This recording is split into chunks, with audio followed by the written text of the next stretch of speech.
Hello, everyone. Welcome back to Ask the Trainer. Great to see you all. And welcome all of our regular team. And a special welcome to my good friend, Angie Taylor. Hey, Angie. Hi there, Simon. Hey. Lovely to be here. It's so funny I get to meet you again after all this time that we haven't been able to meet. This is the whole. Okay, spoiler alert. The whole thing is that I just organised this so I can have a chat with Angie. Good excuse for a chin wag. Exactly, that's right. So we'll do all the formalities and introductions, but again, another spoiler alert, Angie is a fantastic trainer, both in After Effects and Cinema 4D. And that's just her side gig, because actually she's been an artist and a sculptor for many, many years. And we'll talk all about that as we progress through the 4 decades, is it? 40 years in digital art. Yes. Absolutely. So you've been actually spearheading the whole movement since the 80s. So this is very interesting. Absolutely. So we'll talk all about that in a second. But the whole point of these sessions, if you haven't joined before, is the clues in the name, Ask the Trainer. So this is a relatively unstructured session where if you've got any questions, ask us and we will do our best to answer them. So like, how do I make a certain thing in a certain software? And if we've got the answer, we'll tell you. If we don't, we'll think about it and make our best guess. But that's the kind of theme of these sessions. So, and also, we just wanted to remind you that we got more sessions coming up. If you go to the events page on maxon.net, where I am sharing this at the very moment, then you can see on Monday, we carry on with our investigation into creating FUI, or fantasy user interface. Fictional, I was told off this week, apparently. This week it's called fictional. Last week it was fantasy. Next week it will be fake. And after that, it'll be futuristic. But anyway, so we've been investigating this over the last number of weeks, and we had an amazing interview with John Lepore of Perception Studios. So if you've missed any of those sessions, you can also catch up with them on the recordings that we host on YouTube. Here we go, the Maxon Training Team. Just search for that on YouTube. And then you can see everything that we've recorded over the last year or so in terms of webinars, and some fantastic new tutorials that have just been added as of yesterday by Master Trainer Thanasis, aka Noseman. He goes into how to make a tutorial. So he's had many years of tutorial making experience, and he guides our other master trainers in how to make tutorials for Cineversity. So this is an amazing series to be able to learn from him and learn all the things that he's found are useful over the years. So I encourage you to have a look at that. And also, just back at the events page, next week we've got the 3D motion show. So we've got another range of amazing guests starring in that. So please come along to that. And then finally, just a reminder, we've got a series of certifications that you can do online. And if you just want to test your knowledge, either in Cinema 4D, there's a free 1-hour test. And then further down the page, there are free 1-hour tests for the Red Giant apps or the suites. So Trapcode, VFX Suite, Magic Bullet, and Universe. You can kind of test your knowledge with those. And then if you get any of those questions wrong, they then link back to the answers or link to areas where you can find more information about it. Fantastic. So hello also to our regular viewers. Hi Kent, hi Barry, hi Anders, hi Marius. Greetings from where you all are. Greetings from Brazil, Barry, hi there. And thanks for the kind comments, Marius. So let's jump into it. Whilst you're thinking about your first questions, let's just have a chat with Angie. So as I mentioned, Angie has been doing all sorts of amazing creative things over the years. I've actually got your website here, Angie. I know you've got some things to share with us, but I snuck in and went to angietaylor.co.uk. But yeah. Do you want to give us a brief kind of overview? What sort of things are you up to, or have you been up to, if you had to introduce yourself to everyone? Well, I guess up till about maybe a year ago, I was freelance motion graphic designer and animator, and also doing training and demoing for Adobe and you guys and a few other people, writing books on After Effects and motion graphics, recording tutorials for LinkedIn Learning. And then kind of COVID and Brexit hit simultaneously, really. And my one-to-one training business, Creative Cabin, was hit quite hard. And around about the same time, a friend of mine who I think you all know, Algomystic, aka Pader, that wrote the track code plugins. That's Peter Norby, isn't? Yes, Peter Yeah, Norby. But I think it was the early 2000s he wrote the first one. I remember buying Shine in 2001, I think, something like that, and then that's that right. became Track Code Suite. Yeah. Yeah, so he'd been tweeting about doing crypto art, and I'd recently got into doing VR art, and I was looking for a way of getting back into doing art as opposed to design work, because I'd never really trained as a designer. I was a fine artist. And I started looking at crypto art, found it quite interesting, and thought, well, I've got nothing to lose. Things were quiet business-wise. And I thought maybe this is my opportunity to go back to making sculpture and art again. So that's what I've been doing for the last year. I thought, right, I'll give it a year. I invested, I think, £1,000 at the beginning. And after about a month, I was able to take that back out. And since then, it's just sustained itself. So I would say I've earned a reasonable income through it. I'm That's not, you cool. know, I'm not at people scale, but I'm earning enough to get by. So it's great to be able to be making a living out of creating art again. Are you sculpting in Cinema 4D? I am sculpting mainly in VR to begin with. So what I tend to do is I sketch out my sculptures in VR, and then I bring them into Forger app, and I play around with them in Forger app while I'm watching TV and things, which is great. And then I bring them into Cinema 4D to optimize them and kind of finesse them a little bit. When I say finesse, my style of work, it's a kind of naive art style. And I've been trying to develop a style that is, I sort of describe it to people as the sculpture version of Basquiat. You know, Basquiat, the artist, who it's all about naive art. It's all about expression and getting things down quickly, Mhm. and getting your idea rendered really quickly. So I like them to look sketchy and rough. And You've got, sorry to interrupt you, you've got some examples of this. okay. Let me give you the Yeah. screen and then you can tell us about a couple of these examples. I'll make you a presenter. Here we go. Okay. So yeah, I can show you a couple of examples on here. This is the Known Origin website. So this would be one example, which of course isn't playing back smoothly.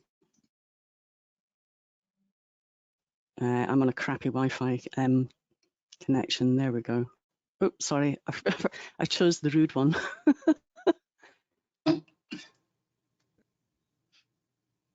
We just had one question in. What Do 2D art. Sorry? just had one question. And what do you use in VR? What are you sculpting with before you bring it into Forger? And what's So that? there's a few different tools that I use. I tend to use Gravity Sketch and Masterpiece VR the most.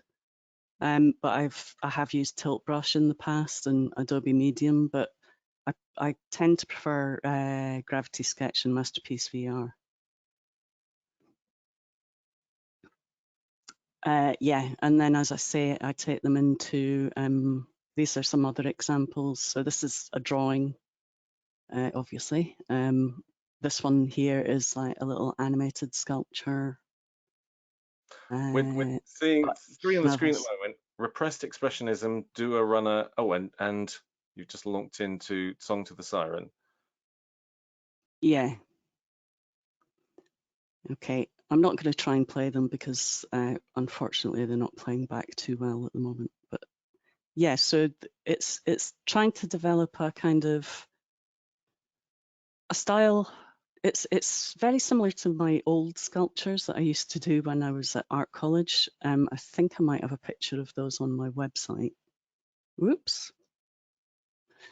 So let me just have a look, see if I've got an example on the home page. Is there? Oh, another question Yeah. from Garrett. Is there a lot of poly cleanup work that needs to be done when coming from VR Sculpt program? Yeah. Yeah, so these are my sculptures that I did when I was at art college. These are made from wood and metal constructions, and they're huge. They're like 12 feet high. So I wanted to find a way of recreating this kind of style. So I still feel like I'm developing the style, but what I tend to do is I build it out with hulls in Gravity Sketch, and then I bring it into like Forge or sometimes Nomad Sculpt, and I kind of tweak it a little bit in there, and then I bring it into Cinema 4D, and that's where I do the retopology and optimization. So although it's a sketchy style, because I use a sketchy technique, it needs a lot of cleanup afterwards. But that's how I want to create. I don't really want to create by painstakingly modeling, because I don't get the roughness that I'm after if I do it that way. So this way I'm able to sketch something and then just finesse it. That's Oops. really interesting. Also interesting how you're doing it in VR initially. And does it help having the sculpting background? Are you using the same kind of expressions that you would use, or the same techniques that you would use in real life? Yeah, because it gives you that feeling of building from found objects almost that I've not been able to get in desktop 3D software yet. So, and also just being able to like, zoom in and zoom out. So I could be sketching the whole character, and then I zoom in so that I'm in detail in the hair, and I'm just drawing great big brush strokes for the hair. So you can just zoom in and zoom out and actually be with inside the character when you're creating stuff, which is really great. And also using hulls, so the way that I used to do it was I'd find wood and cut it into pieces and then build things from the pieces. And I use a kind of similar technique. So I draw a load of hulls and then I start placing them together in a kind of random way to create the shape that I want. So it's a really convoluted process, but it's to get that feeling of an unplanned model, if that makes sense. So I'm doing Absolutely. it intuitively rather than, drawing something out and sketching it and then trying to recreate the sketch or whatever. It's interesting that you then jump on to, say, Frauger, for example, in some cases where you're interacting, like as you said, having a cup of, or having tea or a cup of tea, and sitting down and kind of relaxing and doing it in a different mode. So it's an interesting process that you're not necessarily having that computer experience where you're working with a mouse or a input device. You're actually creating these in a different way.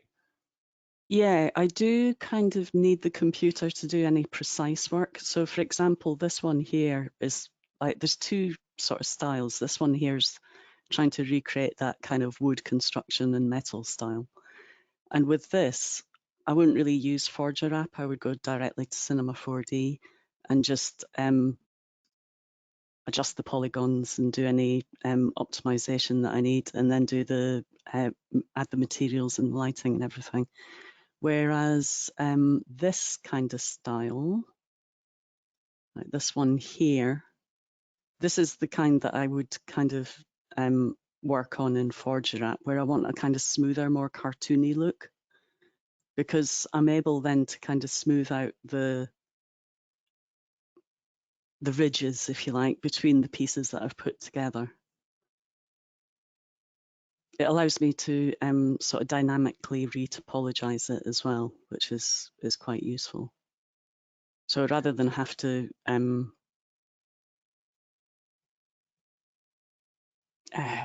trying to think.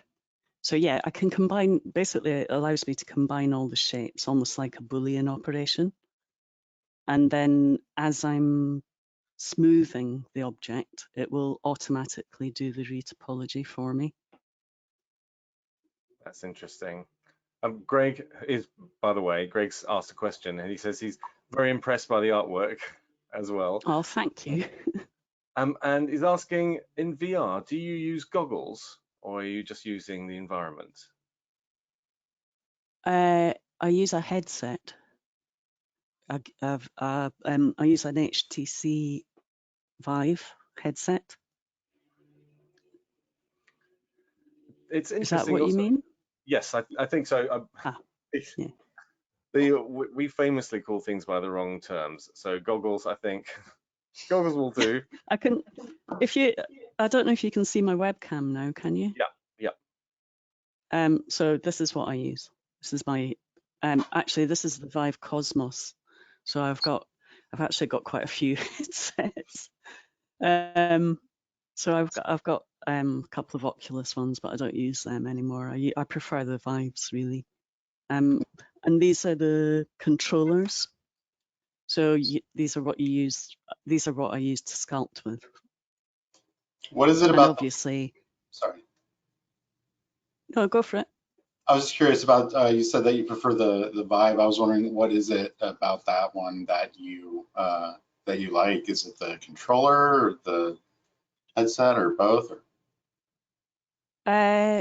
Well, there's two main reasons. First is technically, I think I prefer. There's a sharper picture. There's a wider. I think you get a wider range of color, and it's more comfortable. But then the other reason is it's not owned by Facebook, so you don't have to have a Facebook account to use it. So I think I prefer the way that HTC are going with their products as well. They've just announced a new tetherless headset, but it's aimed at creators rather than aimed at consumers who are sort of playing games. So it's optimized for the creative applications that I'm using. That's very cool. It's interesting, isn't it? The world of VR is kind of expanded about out of games from my limited understanding. And when we were having a bit of a chat before, then you were saying that you regularly have meetings in VR with fellow artists and people who are also commissioning and so on. So it's an interesting kind of extension to the community, isn't it? Is that for me? Sorry, Angie, yes. Oh, right, yeah.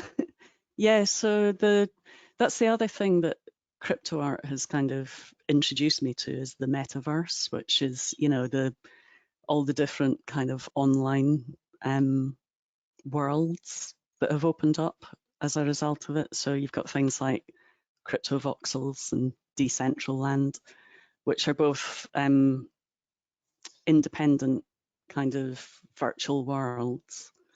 But there are people like, there's a guy called Jin, who's Dank VR on Twitter, who's working at a combined metaverse, which will basically join these worlds together.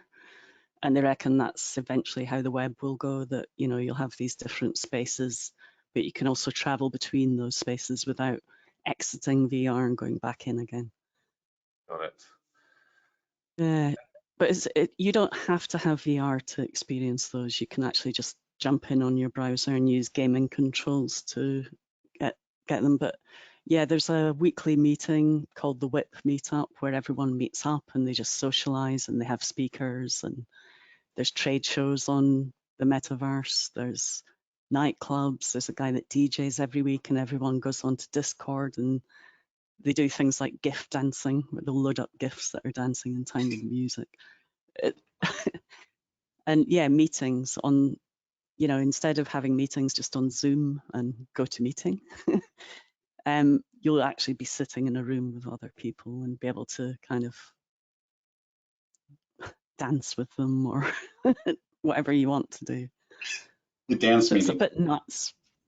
It's a bit nuts, but it's quite fascinating as well. It's an interesting antidote, especially currently where we are not able to visit in person, to be able to have those extensions of those relationships. Yeah, yeah. And Yeah, and there's also, so many of. also go on. I was just going to say there's so many of them. Like I mentioned two, but there's things like VR Chat and Mozilla Hubs and well, I can't remember all of them, but there's a whole load of these kind of communication stroke socialization tools that are becoming available. Kelly asked her, oh, you got Sorry, Darren. Kelly's just got to jump in with a question from Kelly. This is a fantastic question. In fact, I was just about to ask it. Kelly is asking, how has the change from finding physical patronage to NFT buyers been for you? And did that make you, well, Kelly said, did that make you market your art differently? But I would also ask, has it changed your kind of design style for it as well? First of all, what physical patronage? I didn't have any. So I kind of left. I was a motion graphic designer before I did this freelancing. So I would just work with clients. Whereas creating art, you're trying to sell to collectors. So it's a completely different audience. In terms of marketing, I don't really do any marketing. I mean, I keep my website up to date and I chat a lot on Twitter, and that's my marketing really. So just sort of having conversations and talking about things that interest me. And that seems to be the main platform for people to communicate between collectors and artists is on Twitter. A bit on Instagram as well, but mainly Twitter. And yeah, it's been quite, I wouldn't say it was easy. I was lucky because I got in quite early. So I was able to establish myself before there was a huge influx of people into crypto art. And I think it's a lot more difficult now to establish yourself. I think people that came a bit later have found it harder. But yeah, I mean, I just chat with collectors and artists on Twitter and build up proper relationships with them, and things just happen organically as a result of that. I've certainly noticed, there might just be my experience, but I've certainly noticed that the people who are making a go of things with digital art have been doing digital art for a while. They've been, that's part of their expression naturally, so it's kind of a natural extension from it. Yeah. Would you say that's the case? Yeah, it's quite interesting because there's a bit of a divide in crypto art. There are artists and there are designers, and everything gets called crypto art, but the things that they produce are completely different and they have different goals. And I think that question that Kelly asked about, do I have to change my style for collectors? I can't change my style. That's part of the problem that I had when I was a designer. I wasn't ever a great designer because I couldn't make things how other people wanted them to look. It'd always have to be like Angie-fied, a bit broken and a bit grubby and punky looking, because I thought that's how they look best. And people would go, well, that's not quite what I wanted. So I always struggled as a designer. And now, because I'm doing art, I mean, the whole point of art is for you to express yourself and not to be the complete opposite of design. You're not supposed to be making it for someone else. You're supposed to be making it as a true expression of your own kind of feelings or desires or whatever. So, yeah. No, it's all completely me. I've got, like I said, I've got 2 or 3 slightly different styles within it at the moment. And the piece that I'm about to bring out is actually about my dilemma between the styles. Which way should I go? Should I just do that style or just do that style or keep doing both of them? But I suppose that's a dilemma for me. It's an interesting conundrum for an artist, and I'm reminded of Monet sitting in the Savoy Hotel in London, paying for his elongated stays with paintings.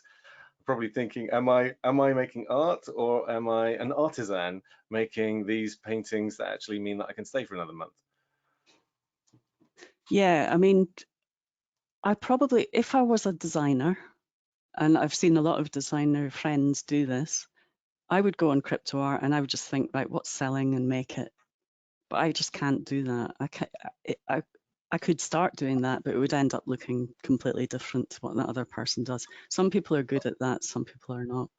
So, and there's probably more chance of those people making money than there are of me making money.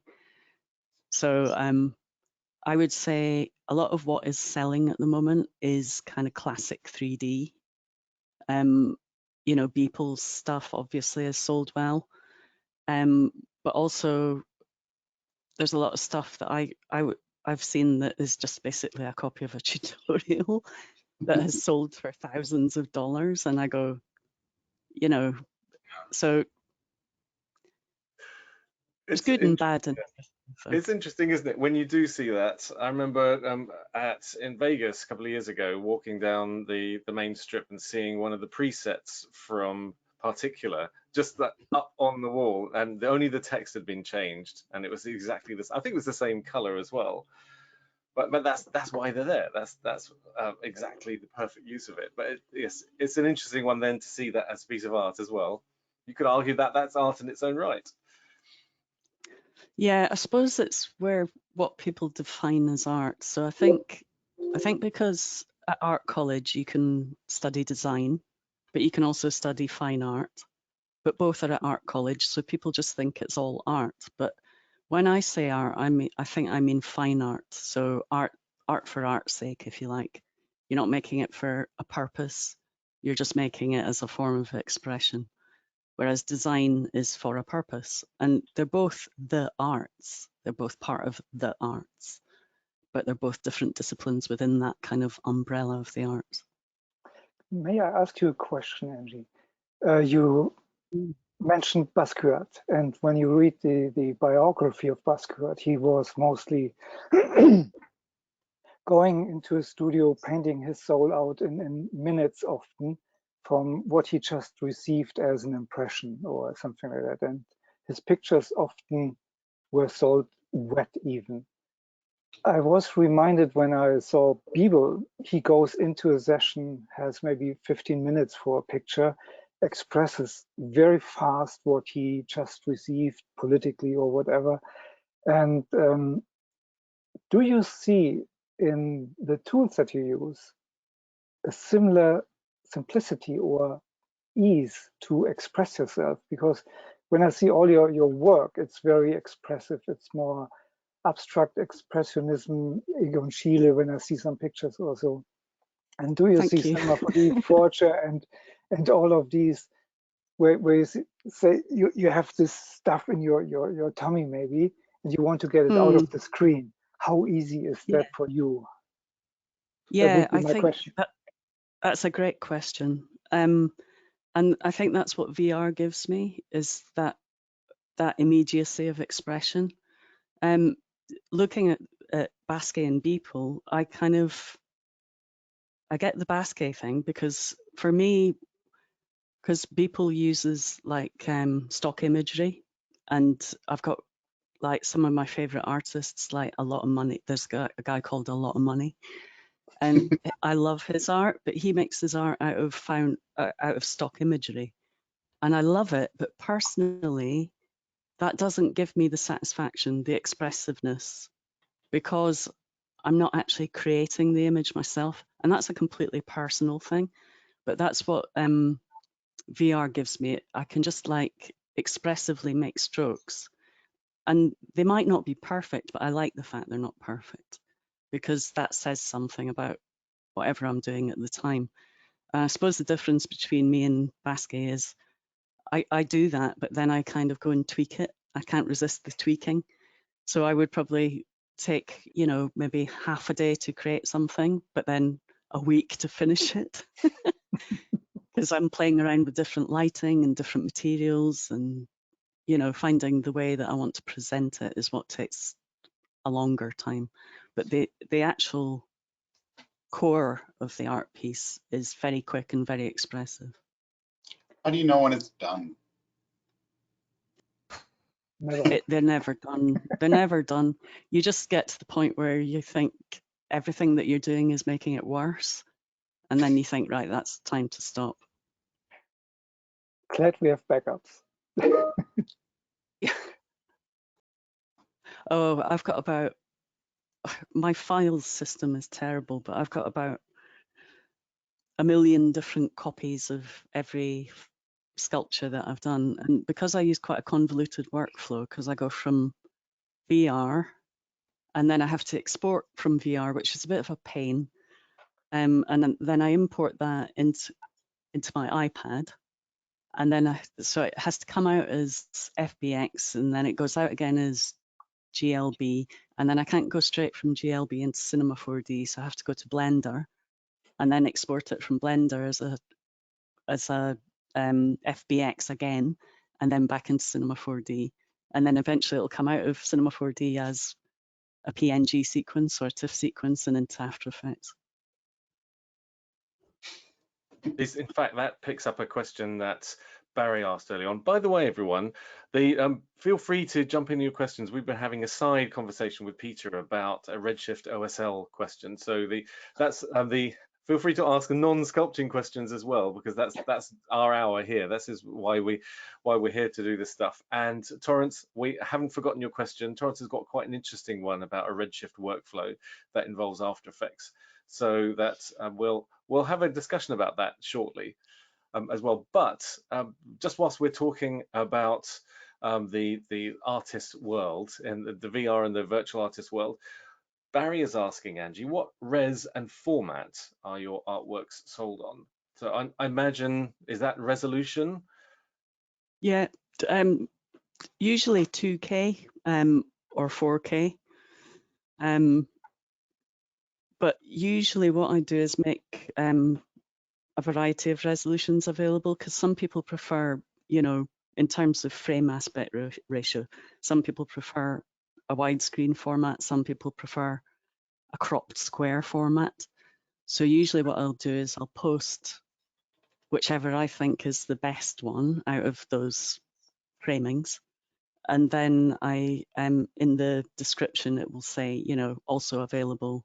So whoever buys it, I'll send them the files, the alternative files as well. And if I'm sending them a 3D render, on the website, it's an MP4, which is not ideal really for, stripping frames out if people want to show frames to people or have them on their website. So I usually supply them with the image sequence as well from the render. And that way they can do whatever they want with them. And some of them I supply them with the 3D model as well. So they'll have a GLB that they can use in AR, for example. So if they've got an online gallery in the metaverse, they can put a copy of my sculpture in there as a GLB file so that people can walk around and look at it. So there's actually a big exhibition coming up, CADAF online in Paris. So I'm putting a couple of my sculptures in there as as AR sculptures. So they're going to be placed in Paris in locations for the duration of that. I think it's Digital Art Month they've got in Paris next month. Oh, nice. Excellent. Yeah. So it's exciting to. I mean, so interesting having that as a virtual tour, a sculpture that you can walk around and that you would normally associate in real life, but then you got it in VR and so on. So it's a nice tandem. The only thing is you don't know what location you'll get, because I was thinking I'd love to do a metal sculpture of a gorilla crawling up the Eiffel Tower or something like that. Would be great to do something like that, like a Angie version of King Kong, but holding on to the Eiffel Tower and going, ah. But I don't think you can choose what location your sculpture's in.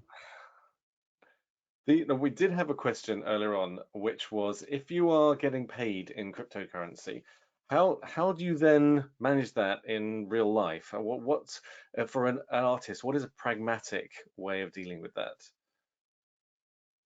Essentially, how do you turn it into money?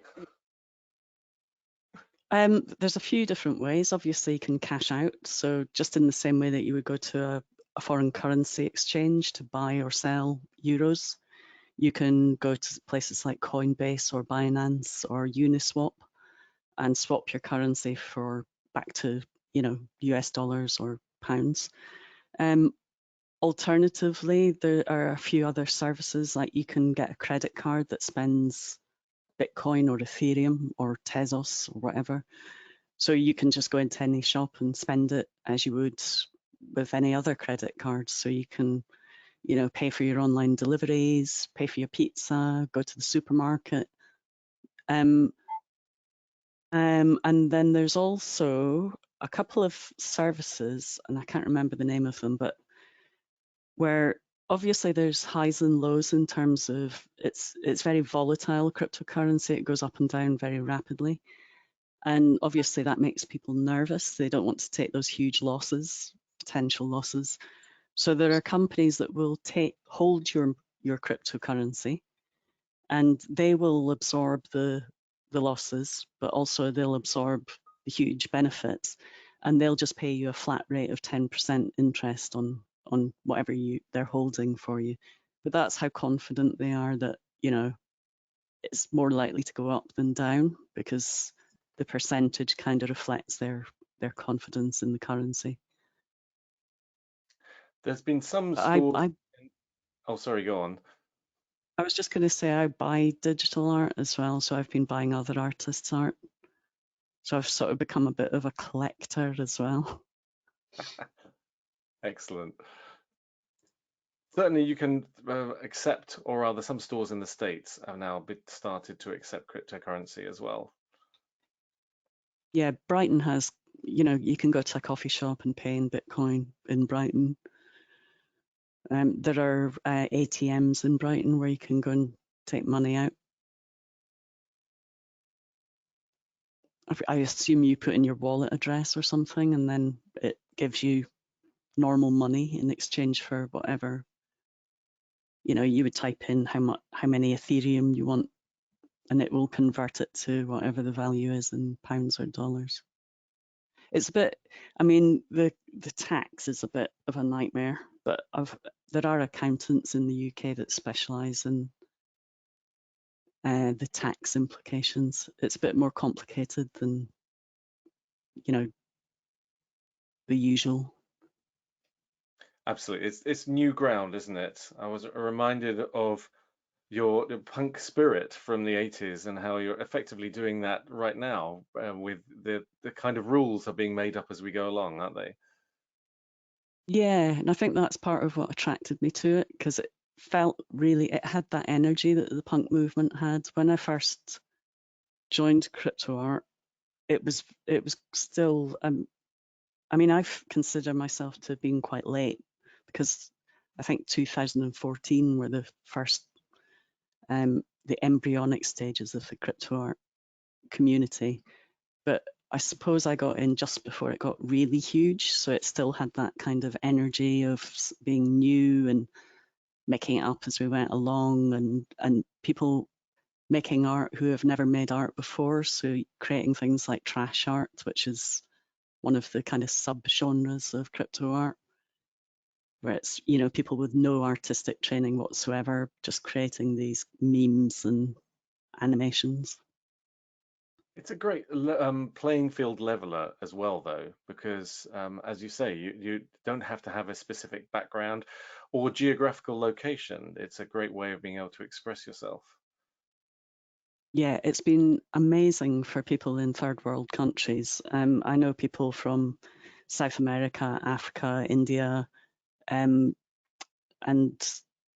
well, all over the world who have been unable to make a living before this out of their art, even as designers, and are from really, poor backgrounds, and they're suddenly making a living out of their art and being able to like buy their mum's a house or a car.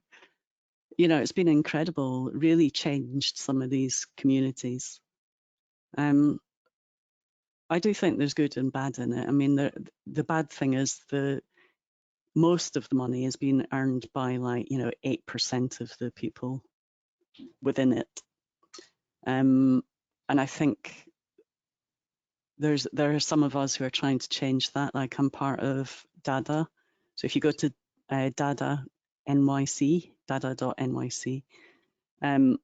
We're a community of artists who are trying to create something called the invisible economy. So instead of there being like a very visible art market where you've got a leaderboard of the top artists and only a few people are earning the big money, we're trying to create something where the money is invisible, because we believe that if you make something through intrinsic motivations, it's more enjoyable and you're more likely to be successful with it. As soon as you're doing something for extrinsic motivations, like doing it for a client or whatever, you start to lose what's important about the art. And also we want to be able to distribute the wealth throughout everyone in the community so that there's enough for everyone, you know, there's enough for everyone to make a little bit of money and make enough to get by. So I don't believe it has to be this case where there are a few artworks that sell for millions and then a lot of artworks that aren't selling anything, that are Got to just as follow. good, if not better. Well, it's interesting because Kent's got an interesting question for that. But would you mind just telling us the website address for that again? Yeah, it's Dada NYC, I think. Let me just double check. And whilst you're doing that, Kent's question was to take your temperature on how you feel like about auction houses like Christie's who are getting involved in the space. Yeah. Right, yeah, it's dada.nyc. Okay, I've got that. But if you go onto YouTube as well and look up Invisible Economy on YouTube, that's quite interesting to look at as well. Sorry, I lost track of that question. That's all right, no worries. I'm just searching for these links. I'll post them in the chat as well as we do it. Kent was asking, what's your take about auction houses such as Christie's entering the NFT space? Yeah, I would prefer that not to happen. I think the whole beauty of crypto art is that it has shaken up the art world and that it's trying to change things, because for too long it's been a kind of tired establishment where it's kind of, you know, it's all about nepotism and money and a closed network of people deciding who's successful and who's not successful. And that's what my concerns were that drove me to finding Dada Art and working with them, because they're the only people I think in the community. Hiket Nunk as well, to a certain extent, are trying to do things differently, but it's still market driven. And my concern is that if anything's market driven, it's inevitable that it's going to end up going the same way. It's very hard to avoid a situation where you've just got kind of a leaderboard, and Hiket Nunk are trying to do it differently in that you can't easily just search for an artist. You have to go through all the art to find something you like. And it doesn't name the artist under the artwork. So you're choosing based on what you like rather than who's collectible and who's not.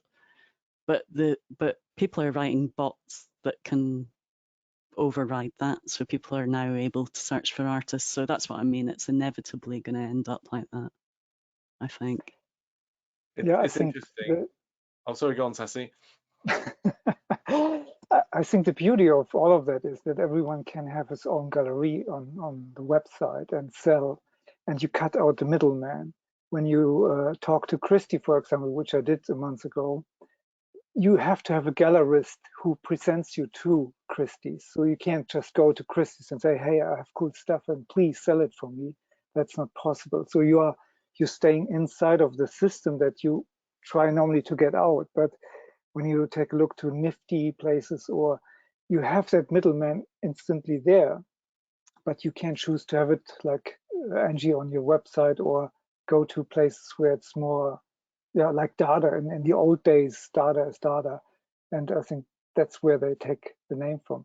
And sorry for my voice, I got a vaccinating shot and it has torn me apart the last 2 days. And my voice is not back so far. But anyway, I found it very liberating to see that you can sell now, you can instantly have your cash. There's no, the client didn't pay or so. It's there and it's clean, and I found it fascinating. Yeah, it is really liberating. And there's also a secondary market as well. So a group of the artists that are now involved in Dada originally fought for that. There's a guy called Matt Kane and Sparrow, who's also known as Black Box Art. They fought for royalties. So if your artwork sells on the secondary market, you get royalties each time Yeah. it sells. So it's not just, you know, you sell once and that's it. You can actually kind of, if you're selling consistently, you can build up royalties that will sustain you over the kind of leaner years, I suppose. It's fantastic. I think Yeah. that's one of the best aspects of it from my point of view, because otherwise you And sell something. Oh, sorry, you sell something very no, cheap it's okay. to a gallerist, and he sells it much higher. Or when you take a look to the Koning, where his stuff was sold inside of the gallery for very low prices, and then sold to client for double or triple the price. It's not possible anymore. What is now, without middleman, you get what you ask for, and I think it's fascinating. I said that before. Yeah, yeah. Well, I mean, if someone sells their artwork in the traditional art space, that's it. It's sold. It's gone. That's the end of their relationship with it. Whereas in crypto art, if someone then sells that for a higher price, that's good for you because you get some money back for it. So, Yeah. Angie, if you were a budding artist and you were just leaving university, for example, have you got any advice for somebody in that position, or something that they could do to actually kind of develop their style? And any hints or tips?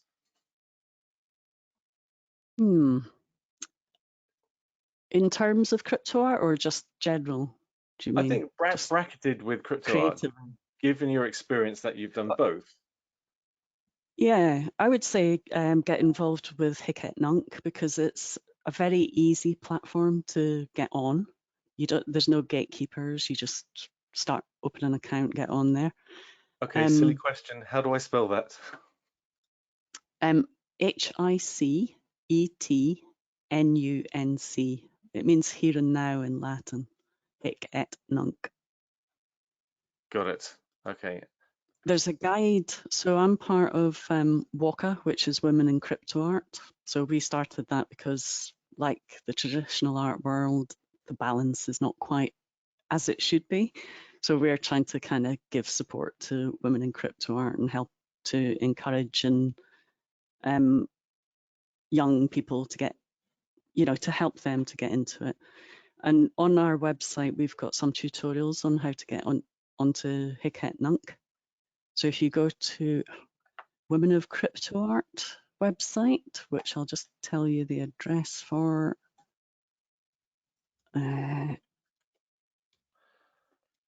Garrett's just posted the link for Hit It Now Nunk it's as well. Thanks, Garrett. okay. So it's called Women of Crypto Art, but it's open to everyone. You don't have to be a woman to join. It's for anyone. It's really for anyone who wants to help us to support women in crypto art. But anyone can view the tutorials and look at content. So it's womenofcrypto.art. So there's a course on there on how to get started on Hicket Nunk. On my Creative Cabin website, creativecabin.co.uk, there's a course on how to become a crypto artist. So if you haven't done anything about crypto art and you don't know anything about it, that's I think it's about 10-minute primer on this is what it is and this is how you do it and these are the people you need to know about and all that kind of stuff. There's also a Adding those guy links, called by the way, into DCL. the. Sorry, Angie, just to let everyone know, as No, you've been dropping all these links, I've been searching for them and adding them into the chat. And if you're watching the recording, they're all in the description in the YouTube session. But sorry, go on. I was just going to say, there's a guy called DCL Blogger. If you go on YouTube and look for DCL Blogger, he's got lots of courses for crypto art related stuff. And there's also a new magazine come out that I'm a contributor to called NFTs. What the fuck? Sorry. I've been told by the person who made it, because I used to say NFTs WTF, and he said, you're not allowed to say that. You have to say NFTs. What the fuck? Say it So that's what properly. it's called. Yeah. And it's got articles, monthly articles on, you know, art, techniques, currency, all sorts of crypto related things.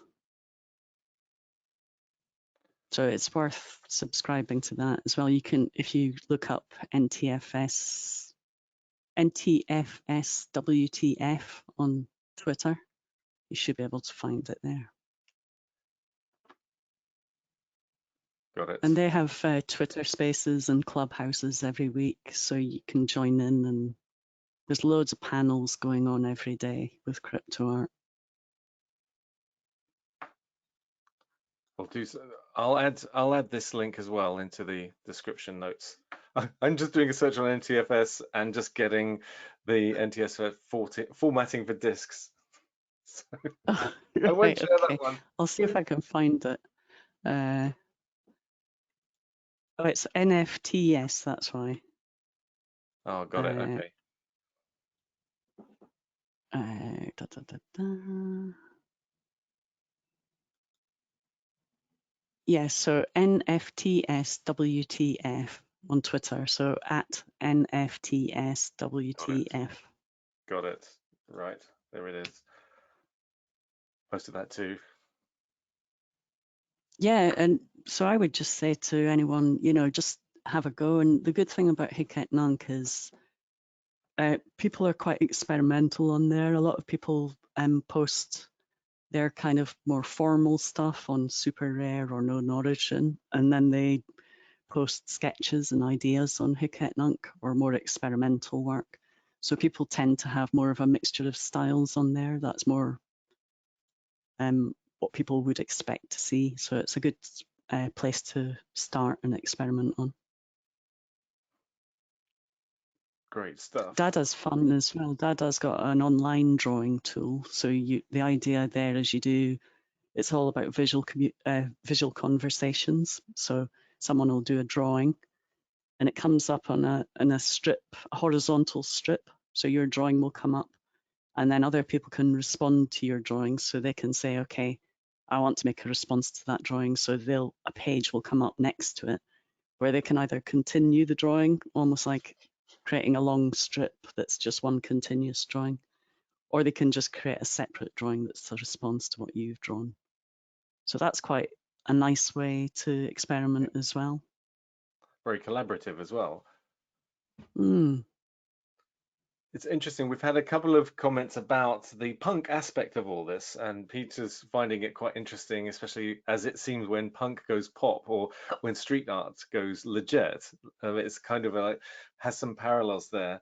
And Carl had a great question regarding what Carl calls his trash art, but I suppose that kind of naive style that you've been talking about. Is there something specific about 3D and C4D for that matter that has a punk or indie quality to you? Ooh.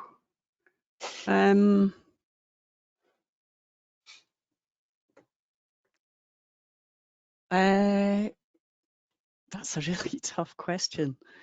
I guess not really. I guess the sculpting tools are the kind of closest. I'm not sure how that would relate to trash art though, because most trash art's not 3D, or what's known as trash art within the crypto art community is a very specific style that's done by a few people who were there at the beginning. So it's more kind of glitch animation and kind of 2D video distortion and things like that. So I would think After Effects would be more. looks is, I think, is perfect for that stuff, because quite often people want it to have a kind of grungy look, and you can use the looks to create. I think they've got one that's called the Cartridge Family. That's a really grungy kind of look. In Red Giant looks, I'm talking about. Yeah. So I think After Effects and the Magic Bullet tools are probably better for getting that kind of look than anything in Cinema 4D. It's quite hard to get a kind of punky, distressed look in Cinema 4D alone. There's a lot. That's why I use VR, because I can get that kind of look in VR, but I would find it really difficult to get that in Cinema 4D. Garrett saying, Sorry. as a fellow old punk rocker, he appreciates the view. Ask Niverse of your work. Thank you. We were just chatting on one of the sessions earlier this week, on the session on Monday about FUI, about doing exactly this, making things look terrible. So you've started off with your beautiful animations and then just like grunging. I'm an expert on that. Yes. Want your footage to look terrible, bring it to Angie. It's always amused me, especially if you're designing something, as let's say you were that fictional UI designer and you were designing something for everyone, and then you would mess it up so it's hard to read. Yeah, I think I did that with Gridiron Flow. Like when I was working at Gridiron and we were making Flow, Sandy, our UI designer, was working with Mark Colleran and making all these amazing, really sharp, beautiful interfaces, because Mark used to design interfaces for film. Yeah. And then Mark left and Sandy was like, oh, I need some UI elements. And she was like, will you do them? And I was like, yeah, all right then. And it was quite funny because they were just like a little bit clunky and a bit weird. But so I think I kind of ruined the interface. Safety pins and you know, We've just got one eye on the time here. The question that has come from John, I think John must have missed this at the beginning, but in case anyone else did miss it, would you just mind telling us your workflow, how you start off with the sculpture and then which programs you work through? Yeah, I usually start in either Gravity Sketch or Masterpiece VR, or Tilt Brush. I have used Tilt Brush as well. And then I export, usually as an FBX. I take that into either Forger app or Nomad Sculpt on the iPad. I use both of those. And then from there into Blender to convert, and then into Cinema 4D, only because the GLB export can't be imported directly into Cinema 4D. I also sometimes use Blender for the vertex colors because it converts vertex colors really well. And then Cinema 4D to do lighting, materials, and rendering, and finessing, and then After Effects for post-production. Lovely, thank you. Just on that GLB stuff, have you ever worked with blackthread.io? Because then that's a way of getting GLTF and GLB files in and out. So oh right, okay. EJ of School of Motion did a tutorial on this, how to export AR-ready GLB and GLTF files. So I've just put that in the chat here. I'll send that to you as well. That'd be great. Yeah, exporting them's not a problem. It's just usually importing them. That's great if there's a third-party solution. Time for one quick follow-up question from Anders. The grungy look with sculpting. Angie, are you talking about deforming polygons and not just putting on overlays? Is that right? Yeah, I kind of yeah, I like to kind of create the textures while I'm modeling. Almost like putting them on afterwards feels like post-production. It feels like something that I'd have to think about up front, which I don't tend to do. So when I'm working, I want to kind of create as much of the look that I want while I'm working, if that makes sense. Absolutely, especially when you're in that Yeah. artistic mode. Mm. That's really interesting, because then that brings it back to our discussion a bit earlier on about the difference between art and when you're being artistic and executing a job, and that kind of grey area in between those two. Yeah, yeah. Like I said, I think people tend to be skilled towards one or the other, and I'm definitely not very good at doing design work. I'm much better at I'm really good at coming up with things where there's nothing, you know, creating stuff from scratch. I'm not so good at yeah, I'm not very good at design. I'm an artist, not a designer. I would beg to differ, but because I Well, think it's like editing. I think people are either really good editors, or they're either usually good motion graphic designers or editors. There's very few people that are really good at both, because I think one's building up and one's trimming back, and those are two completely different skills almost. that's interesting. That's very true. We've had some lovely comments in, by the way, Angie, about this has been a great chat and a very interesting conversation with lots of different aspects to think about. So thank you for that. Thank you for making those comments, everyone. Thank you. I'll just give you a reminder. Let me share my screen. So here we go. If I show this window. If anyone wants to chat more, I'm always on Twitter. So the Angie Taylor. The Angie Taylor. Angie So Taylor wasn't. Well, Angie Taylor wasn't available. So. And also, you can go to angietaylor.co.uk. That's your main art website. And also, you mentioned your bespoke training, including this VR style training on creativecabin.co.uk. Thank you. Fantastic. And if you want to watch this again or catch up on any bits that you missed, we'll be posting this on the Maxon Training Team YouTube channel in the next couple of hours or so, whenever it finishes processing. And so we'll have that up there. And I will add in all those links that I've been searching for in the last 20 minutes or so into the description. Well, you have to edit out the swear words. I'm sure no one listening has ever heard a swear word, so it's possibly will be fine. Fantastic. This has been so interesting, Angie, and thank you for your generosity and just like your openness and sharing all those things, because a lot of these questions you don't typically get answers for. We just see the headlines in the papers, but some of those more pragmatic ones, especially from an artistic point of view, are really interesting. So thank you. Thank you for inviting me. I really appreciate being invited along to speak to you all, and I've missed you all, so it's nice to see old friendly faces again. Absolutely, missed you too. And as I said at the beginning, this is basically just Angie and me chatting about stuff. So this was basically all for me. So thank you. Anytime. Great. And also, if you've got any more questions, everyone, please keep reaching out to us, training@maxon.net.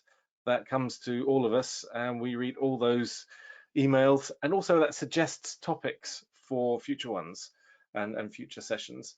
And in a couple of weeks' time, we've got Noseman, who will be talking more about making tutorials and also considerations for becoming certified and what you need to do if you'd like to become a trainer. So please go to the usual place, which is this one. It's the events page on maxon.net, and you can find out more information about those and all the other fun stuff that we're doing. But thank you, everyone. Thanks for attending. Thanks all our guests for answering those questions in the background as well. And we'll see you on the next one of these. Bye, everyone. Bye. Right. Bye. Cheers, Thank bye. you.